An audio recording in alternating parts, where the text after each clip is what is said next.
Welcome to the Winging It Travel podcast with me, James Hammond, where every Monday I'll be joined by guests to talk about their travel stories, travel tips, backpacking advice, and so much more. Right now, I'm taking the podcast on the road travelling with me, so tune in every week for short form episodes detailing all my travels alongside my Monday guest episode. Are you a backpacker, traveller, gap year student, or simply someone who loves to travel? Then this is the podcast for you.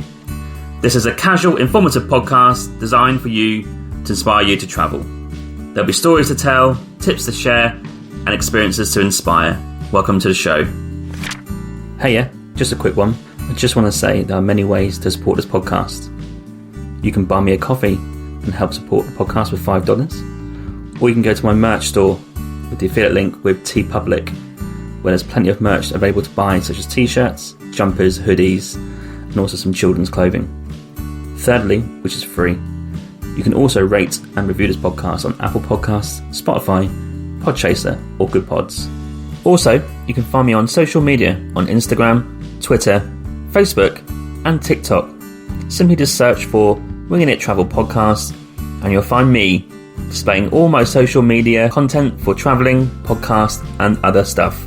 Hello, and welcome to this last mini-series episode of Jordan.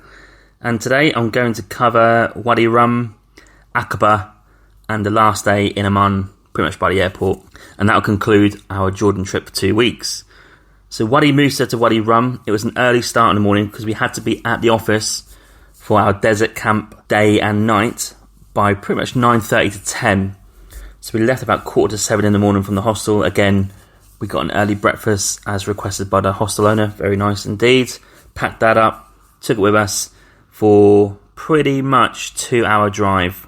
We got to Wadi Rum probably for about 8:45 and searched for a coffee, and that was located at the start of the town. So as you go into Wadi Rum, you're going to have to stop at the office to get your Jordan pass kind of scanned and confirmed. They say, yep, good to go. And you drive into the town for another 10 minutes. And once you come into town, the first thing you see is, I guess, like a little bus station on the right. There's some pop-up stalls there, and one does coffee, and that's the best thing we could find that early in the morning. So with a classic Nescafe coffee in hand, we then walked to the office of the Bedouin Campsite and Tours to meet Ahmed. I arranged this through the website, actually. I might link that into the show notes, and connected with Ahmed via text and call, because that's the easiest way that I like to do it. I think I had a Jordan number 2, so we just connected that way, not using Booking.com or any third-party people, and that's very easy to book. You fill out a little form, how many people, they tell you the price, and done. And you pay cash when you arrive to the office. Joining us was a little family of French people, mum, dad and a son, and all 5 of us were in the same pickup truck all day, doing the day tour, and at night it's a bigger camp where other people stay too, but I'll come to that in a second. So what did we book? We booked a day tour in Wadi Rum, which cost 60 jod each, so 120 in total. That also includes the accommodation at night. You get lunch, dinner and breakfast, and obviously transport in and out. And during the day, you're going to see some sights of Wadi Rum. So by jeep, they take you to all these different areas where you can climb on rocks and sand dunes and get the most spectacular views of Wadi Rum. Ahmed's brother, Hussein, was our guide, a bit younger and very positive and quite fun. He also spoke a little bit of English, so that's great. And I think he liked my attempts at speaking Arabic, quite funny.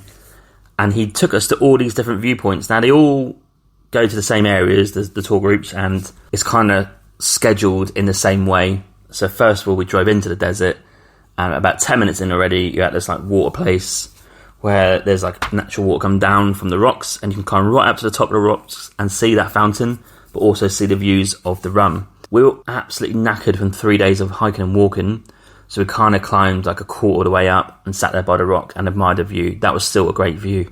Some of the people, including the people in our pickup truck, climbed all the way to the top and got views up there. I was a bit worried about missing out, but as the day went on, there's plenty more to come. Now, these viewpoints don't really have a name, so for the whole day, it was just pickup truck, arrive at a place, climb some rocks, he'll tell you where to go through this canyon, see some cool stuff, cool views, get some pictures, come back, and I'll take you to the next place. That was all day, and that was pretty cool because it wasn't too strenuous, but it was enough there to get you going. Probably the hardest part was the sand dune. I think that's second on the tour, climbing the sand dune to a viewpoint in sand, pretty tough and hot. This was a hot day. And for lunch, he met his cousin at this like remote rock, middle of absolute nowhere, had some shade, and they cooked lunch for us and the other pickup truck that his cousin was tour guiding with, and we had lunch together. And then in the afternoon, more viewpoints. There was a canyon where we walked in between the rocks and climbed some rocks and stuff. And also we kicked a football around, had a bit of football fun. And then we went to a coffee place, which is like a Bedouin coffee shop / cafe, if you like. Basically, it's a huge tent, souvenirs in there, and you sit down and have a coffee or tea with the locals and also other tour group members too. So we sat in there for about half an hour, and it's great to see the Bedouins all getting together, having a laugh, having a chat, and having some great tea. The tea is sensational in Jordan, best tea I've ever had. And pretty much at the end, they took us to a sunset point, and this viewpoint is actually quite big. So each coupled or group of people can find their own little slot, and we found a little place on the rock, sat in there, and just watched the sun go down. Quite idyllic. The guys seemed to cook their own food. I guess they had dinner early. And then after that, they took us to the camp. Now, the camp was way more luxurious than I was thinking. Initially, we had booked sleeping under the stars because we wanted a mattress and like the viewpoints of the stars and all that sort of stuff in a cave or a canyon, whatever. But they actually advised us not to do that. Not sure what the reason was. One, it was actually pretty cold, so I'm glad we didn't do that. But two, it was actually the end of Ramadan, so I'm not sure how they thought they could kind of staff that. A few reasons in there why we didn't do it, but we ended up staying in a tent. Now, these tents had a double bed, proper door to close, so it's like an actual freestanding tent, not like a flimsy door that you fling open or not. And it had a socket for electrical stuff to charge. So fully equipped with everything that you need. Nice mattress, pretty spacious. The camp also had these toilets that were some of the best I've seen travelling. Full-on showers, toilets with toilet paper, loads of bathroom space. They were huge, absolutely incredible. And then the dinner hall, equally the same. A huge bricked hall, buffet-style dinner.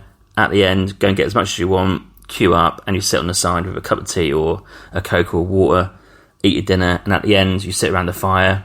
And they sometimes play songs, sometimes they don't. But we sat around, had tea. A lot of people were knackered by 9 o'clock and went to bed anyway. And we were absolutely done in. So overall, amazing for the price in terms of the whole day touring in Wadi Rum. Great food, fantastic hospitality, great bathrooms, a bit luxurious, more than I thought. And also just a thoroughly enjoyable 1 to 2 days. Would highly recommend it. So the next morning we left super early and got back to the office for 8:30, 9 a.m.